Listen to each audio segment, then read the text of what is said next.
Hello friends, last time बघितले होते आपण न्यूमेरिकल्स. ओके, तर नेक्स्ट जो पॉइंट आहे तो हा angle of contact. So angle of contact. तर सुरुवातीला अँगल ऑफ कॉन्टॅक्ट कशाला म्हणायचं याची डेफिनेशन आपण बघू, त्याच्यानंतर आपण ती समजून घेऊ. The angle between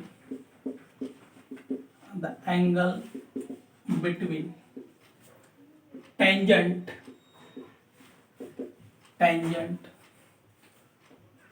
drawn to the free surface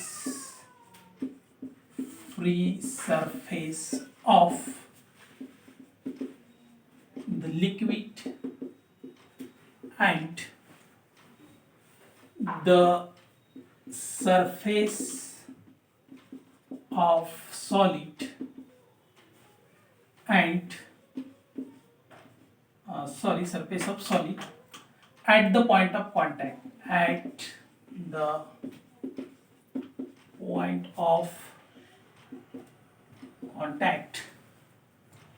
and measured into the liquid. Okay, the angle between the tangent drawn to the free surface of the liquid and the surface of the solid at the point of contact and measured into the liquid is called angle of contact. Okay, तर consider करा की एखाद्या glass मध्ये liquid आहे. Okay, ही definition मी पुसून टाकतो आपण नंतर बघू.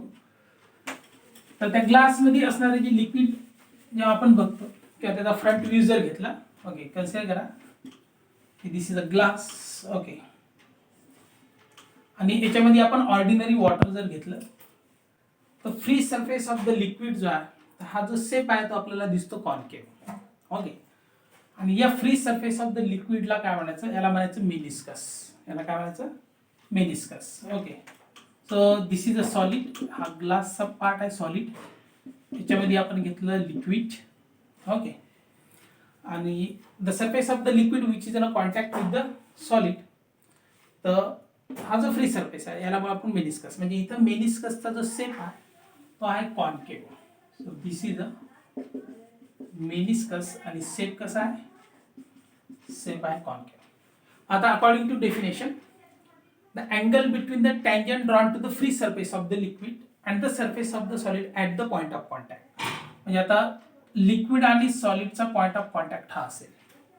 So the angle between the tangent and the point of contact of solid and liquid. आपण याला असेही डिफाईन करू शकतो की angle between the tangent and the point of contact of solid and the free surface of the liquid. मग आता इथून जर टँजंट काढली आपण अशी, तर हा होणारा जो अँगल आहे याला म्हणून angle of contact. Okay, so the angle between the tangent drawn to the free surface of the liquid and the surface of the solid at the point of contact and measured into the liquid is called angle of contact. Okay, so for the ordinary water असेल किंवा kerosene असेल. Okay, तर हे जे liquid आहे partially weight करणार आहे. म्हणजे आपण केरोसिन हातावर घेतलं तर आपला हात पूर्णपणे ओला होत नाही, तर काही प्रमाणात तो कोरडा राहतो आणि काही प्रमाणात तो ओला होतो. तर याला आपण म्हणू the liquid which partially wet the solid. तर त्यासाठी हा अँगल ऑफ कॉन्टॅक्ट कसा आहे, it is a less than 90 degree. That is a acute. हा कसा आहे, ॲक्यूट. ओके, तर काही लिक्विड असे असतात which does not wet the solid. For example आहे मर्क्युरी. ओके, मग आता मर्क्युरीचा जो मेनिस्कस आहे त्याचा शेप कसा दिसेल आपल्याला. परत हा ग्लास आहे, याच्यामध्ये मर्क्युरी जर प्लेस केली आपण तर मर्क्युरीसाठी ही मेनिस्कस जी आहे ती असेल कॉन्व्हेक्स. ओके, मग आता पॉइंट ऑफ कॉन्टॅक्ट जो आहे तो इथं आहे सॉलिड अँड लिक्विडचा. इथून टँजंट काढली आपण लाईक दिस. ओके, तर आता इनसाइड द लिक्विड होणारा जो अँगल आहे, म्हणजे आता हा अँगल हा थीटा हा किती असेल तर ग्रेटर दॅन 90 असेल. म्हणजे हा असेल ऑप्ट्यूज. हा काय असेल, obtuse. Okay, so depending upon the liquid and solid pair the angle of contact is different. तर अँगल ऑफ कॉन्टॅक्ट तुम्हाला समजलं असेल की the angle between the tangent drawn to the free surface of the liquid and the surface of the solid at the point of contact and measure into the liquid, तर त्याला काय म्हणायचं, angle of contact. For a liquid which partially wet the solid, for example kerosene असेल किंवा ordinary water असेल तर angle of contact is acute. For a liquid which does not wet the solid म्हणजे mercury आणि glass असेल तर angle of contact जो आहे तो असतो ऑप्ट्यूज म्हणजे ग्रेटर दॅन 90 डिग्री. ओके, हे लक्षात आलं असेल तुमच्या. नेक्स्ट समजा लिक्विड जे आहे ते प्युअर वॉटर असेल तर प्युअर वॉटरसाठी अँगल ऑफ कॉन्टॅक्ट जो आहे तो 0 डिग्री असतो म्हणजे 0 असतो. ओके, नेक्स्ट आहे that is a concave meniscus आणि acute angle of contact, that is a concave meniscus, acute angle of contact. Okay, तर जसं आपण आता बघितलं की ऑर्डिनरी वॉटर असेल किंवा केरोसिन जर आपण ग्लासमध्ये घेतलं तर मेनिस्कस जी आहे ती कॉन्केव्ह असते. मग ही formation of the concave meniscus का होते ते आपण बघू. तर अगेन कन्सिडर, ओके, ग्लास आहे आणि त्याच्यामध्ये घेतलं आपण ऑर्डिनरी वॉटर किंवा केरोसिन म्हणजे हा झाला सॉलिडचा पार्ट आणि हा झाला लिक्विड. तर at the point of contact इथं एक लिक्विड मॉलिक्यूल कन्सिडर करून लिक्विड मॉलिक्यूल ए आणि हा असेल sphere of influence. So this is a liquid molecule A. तर पॉइंट ऑफ कॉन्टॅक्ट वरती का होईल की सॉलिडचे मॉलिक्यूल आणि लिक्विड हा लिक्विड मॉलिक्यूल यांच्यामध्ये असेल ॲडेसिव्ह फोर्स म्हणजे जे काही सॉलिडचे मॉलिक्यूल्स आहेत आणि हा लिक्विड मॉलिक्यूल आहे यांच्यामध्ये असेल ॲडेसिव्ह फोर्स. तर नेट ॲडेसिव्ह फोर्स आपण रिप्रेझेंट करू अलॉंग दिस डायरेक्शन, त्याला डिनोट करू आपण एपी बार. तर लिक्विड मॉलिक्यूल ए आणि इथले जे काही लिक्विड मॉलिक्यूल्स असतील यांच्यामध्ये असेल कोहेसिव्ह फोर्स. आपण कोहेसिव्ह फोर्स आणि ॲडेसिव्ह फोर्स बघितला होता. तर नेट कोहेसिव्ह फोर्स तो आपण डिनोट करू एसी बार. ओके, तर एपी बार असेल नेट ॲडेसिव्ह फोर्स तो प्रेझेंट असेल between the solid molecule and liquid molecule A at the point of contact. आणि AQ बार असेल net cohesive force between molecule A and other liquid molecules. Okay, आता हे जर kerosene consider केलं तर केरोसिनचं partial weight the solid म्हणजे काही प्रमाणात ते लिक्विडला वेट करते. याचा अर्थ काय की हा जो ॲडेसिव्ह फोर्स आहे तो ॲडेसिव्ह फोर्स कोहेसिव्ह फोर्सपेक्षा जास्त असला पाहिजे. म्हणजे इथं का होईल की adhesive force AP bar is greater than AQ bar. Okay, so the resultant of this force, आता रिझल्टंट कसा ड्रॉ करणार तर आपल्याला एक पॅरलोग्राम जो आहे तो ड्रॉ करावा लागेल लाईक दिस. ओके, असा. तर या दोन समजा हे दोन वेक्टर आहेत एक AC बार आणि AP बार, त्याचा रिझल्टंट वेक्टर अलॉंग असेल दिस डायगोनल. सो AR बार. तर AR bar is the resultant of this two forces. Okay, so AR bar is resultant of AP bar and AQ bar and तो कसा lies होईल तो होईल inside the solid. So AR bar inside the solid. Okay, now if you draw the tangent to this free surface of liquid, आता free surface of liquid ला अशी tangent जर काढली आपण like this. Okay, so at equilibrium AR bar must be perpendicular to AT bar. Okay, so at equilibrium AR bar should be perpendicular to AT bar. Okay, आता ही जर condition maintain करायची असेल लिक्विडला तर ऍट द कॉर्नर जे liquid molecules आहेत they are move in upward direction.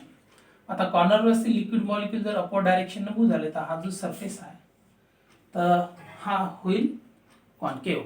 कसा form होईल concave. तर सिंपल आहे. So for the concave meniscus adhesive force is greater than cohesive force. The resultant of these two forces is inside the solid. Okay, if you draw the tangent to the free surface of liquid at equilibrium, the resultant must be perpendicular or normal to this tangent. To maintain this condition, liquid molecule at the corners move in upward direction, and that's why there is a formation of the concave surface. Okay, तर very simple आहे. याच्या अगदी opposite आहे convex meniscus. Okay, आणि आता जर आपण हा अँगल म्हणजे सॉलिड सरफेस म्हणजे पॉइंट ऑफ कॉन्टॅक्ट मधला एक टँजंट आणि हा अँगल हा थीटा, आता हा थीटा कसा मिळेल, less than 90 degree. Okay, next जो पॉइंट आहे तो convex meniscus. Okay, so that is the second convex meniscus आणि अँगल कसा असेल, obtuse angle of contact. Okay, आता लिक्विड जे आहे ते जर डज नॉट वेट करणार असेल, if the liquid does not wet the solid, म्हणजे अगेन एका ग्लास मध्ये आपण घेतलं मर्क्युरी. ओके, असेल इथं असेल लिक्विड मॉलिक्यूल आपला ए. ओके, आणि हा स्फिअर ऑफ इन्फ्लुएन्स. तर अलॉंग दिस डायरेक्शन असेल net adhesive force AP bar, आणि अलॉंग दिस डायरेक्शन असेल net cohesive force that is AC bar. परत AP bar is a net adhesive force, इथं AQ लिहिला का. ओके, हा AC bar is a net cohesive force. आता जे liquid does not wet करणार आहे याचा अर्थ काय की पॉइंट ऑफ कॉन्टॅक्ट वरती असणारा लिक्विड मॉलिक्यूल आणि बाकीचे जे मर्क्युरीचे लिक्विड मॉलिक्यूल यांच्यामध्ये असणारा जो कोहेसिव्ह फोर्स आहे तो ग्रेटर असेल आणि ॲडेसिव्ह फोर्स जो आहे तो लेस असेल. म्हणजे आता याचा अर्थ लिक्विड वेट करत नाही, याचा अर्थ cohesive force is a greater than adhesive force. म्हणजे इथं का होईल, हा एपी बार असेल लेस दॅन एक्यू बार, आणि म्हणूनच हे लिक्विड म्हणजे मर्क्युरी सॉलिडला वेट करत नाही. याचा अर्थ ॲडेसिव्ह फोर्स जो आहे तो कोहेसिव्ह फोर्स पेक्षा कसा असेल, लेस असेल, लेस स्ट्रॉंग असेल. ओके, मग आता यांचा रिझल्ट आहे.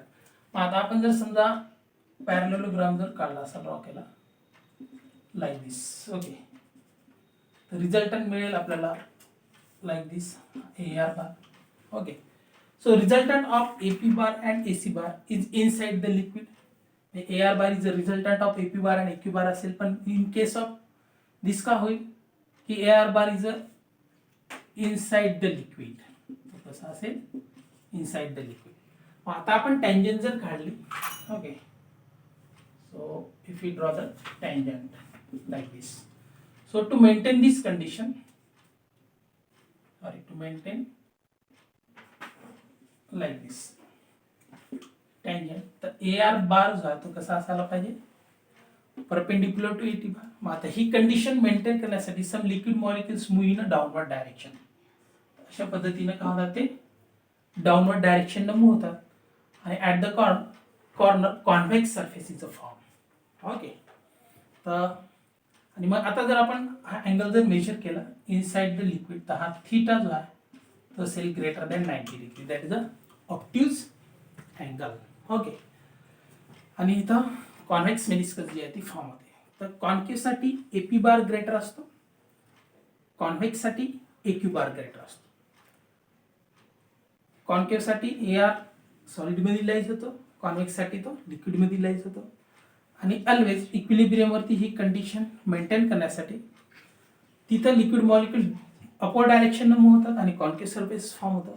इथं liquid molecule downward direction move होतात आणि कॉन्व्हेक्स सरफेस जो आहे तो फॉर्म होतो. ओके, थर्ड कंडिशन आहे plane surface. Okay, zero angle of contact.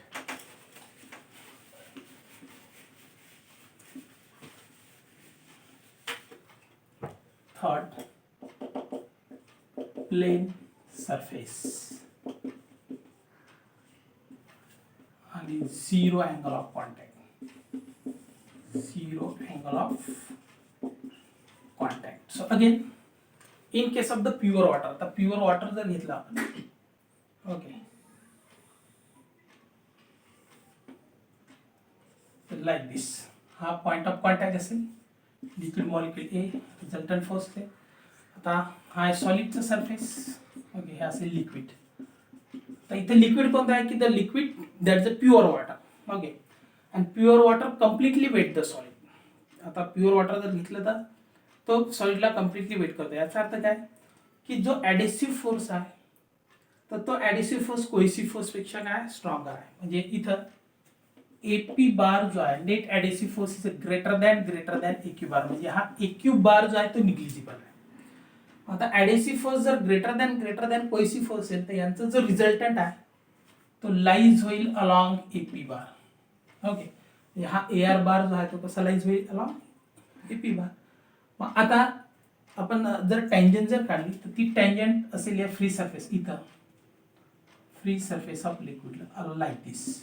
आता इथं कोणताही अँगल जो आहे तो आपल्याला फॉर्म होताना दिसत नाही, म्हणजे इथं थीटा जो आहे तो असतो 0 डिग्री.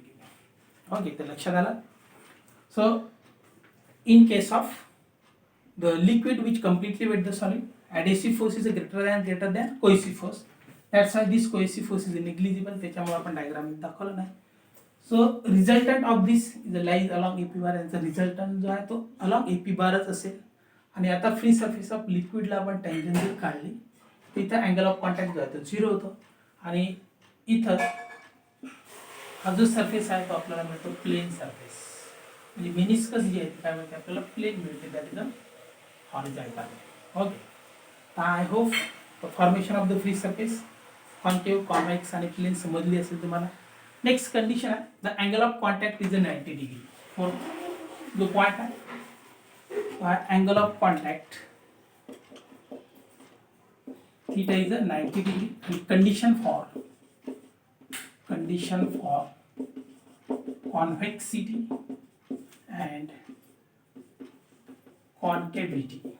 ओके, आता अँगल ऑफ कॉन्टॅक्ट 90 डिग्री केव्हा होईल परत. ओके, तर हा अँगल ऑफ कॉन्टॅक्ट थीटा जर 90 डिग्री जर असेल तर याचा अर्थ काय की आता जो ॲडेसिव्ह फोर्स आहे, this is a solid surface liquid, हा असेल अलॉंग दिस असेल, इथं आहे आपला लिक्विड मॉलिक्यूल A, हा असेल रिझल्टंट फोर्स. ओके, तर जेव्हा हा रिझल्टंट जो आहे रिझल्टंट ऑफ, आता हा असेल नेट ॲडेसिव्ह फोर्स, ज्याला आपण म्हटलं AC बार. तर हा जेव्हा AC बार जेव्हा एक्झॅक्टली 40 डिग्री करेल, ओके, इनसाइड द लिक्विड, म्हणजे हा जो अँगल आहे थीटा किंवा हा अँगल हा किती असायला पाहिजे 40 डिग्री, हा केव्हा होईल तेव्हा या दोन्हीचा रिझल्टंट जो आहे तो असेल along this solid surface. Okay, म्हणजे असेल AR. तर जेव्हा अशी कंडिशन असेल की जो रिझल्टंट AR बार जो आहे तो असेल अलॉंग द सॉलिड सरफेस, त्यावेळेस हा अँगल ऑफ कॉन्टॅक्ट थीटा जो आहे तो असेल 90 डिग्री. म्हणजे हा जो नेट कोएसिव्ह फोर्स जो आहे तर याने केलेला जो अँगल आहे विथ दिस सॉलिड सरफेस तो असला पाहिजे 45 डिग्री. किती असला पाहिजे 45 degree. So that means this AP bar is equals to AC upon √2. Okay, so for angle of contact is 90 degree, AP is equals to AC upon √2. तर हे actually आपल्याला prove करता येते. ओके, असं जर असेल तर अँगल ऑफ कॉन्टॅक्ट का होतं 90 डिग्री. आता angle of contact less than 90 degree केव्हा होईल जर हा ॲडेसिव्ह फोर्स हा कोएसिव्ह फोर्स पेक्षा कसा असायला पाहिजे ग्रेटर, म्हणजेच AP bar is greater than AC upon √2 जर असेल तर तेव्हा हा थीटा जो असेल तो less than 90 degree. Okay, so theta will be less than 90 degree आपल्याला माहित आहे. म्हणजे इथं कोणता सरफेस फॉर्म होईल तर इथं सरफेस फॉर्म होईल concave surface. So that gives the condition for concavity, म्हणजेच AP bar should be greater than AC upon √2, म्हणजेच थीटा मिळेल 90 degree. Theta is less than 90 degree, that is acute angle. Okay, आता convex surface केव्हा form होईल जेव्हा हा AP bar is less than AC upon √2 असेल, म्हणजेच AP bar is less than AC upon √2 असेल, त्यावेळेस थीटा मिळेल ग्रेटर दॅन 90 डिग्री. म्हणजे मेनिस्कस कशी फॉर्म होईल कॉन्व्हेक्स. म्हणजे कॉन्व्हेक्सिटीसाठी कंडिशन काय की AP that is the net adhesive force should be less than AC upon √2. Okay, तर सिंपल कंडिशन आहे. अँगल ऑफ कॉन्टॅक्ट 90 डिग्री केव्हा होईल जेव्हा AP equals to AC upon √2 असेल, म्हणजे हा रिझल्टंट असेल along this solid surface. Okay, जर AP लेस असेल तेव्हा थीटा लेस दॅन 90 म्हणजे ॲक्यूट होईल, म्हणजेच कॉन्केव्ह सरफेस, म्हणजे कॉन्केव्हिटीसाठी कंडिशन ही असेल AP should be greater than AC upon √2. जर AP ग्रेटर असेल, नेट ॲडेसिव्ह फोर्स ग्रेटर असेल AC अपॉन √2 पेक्षा, म्हणजे थीटा ऑप्टिव्ज मिळेल. म्हणजे कॉन्व्हेक्स सरफेस फॉर्म होईल. म्हणजे कॉन्व्हेक्सिटीसाठी कंडिशन काय की AP should be less than AC upon √2. Okay, तर आय होप तुम्हाला ह्याचे पॉईंट जे आहे ते समजले असतील. So thank you.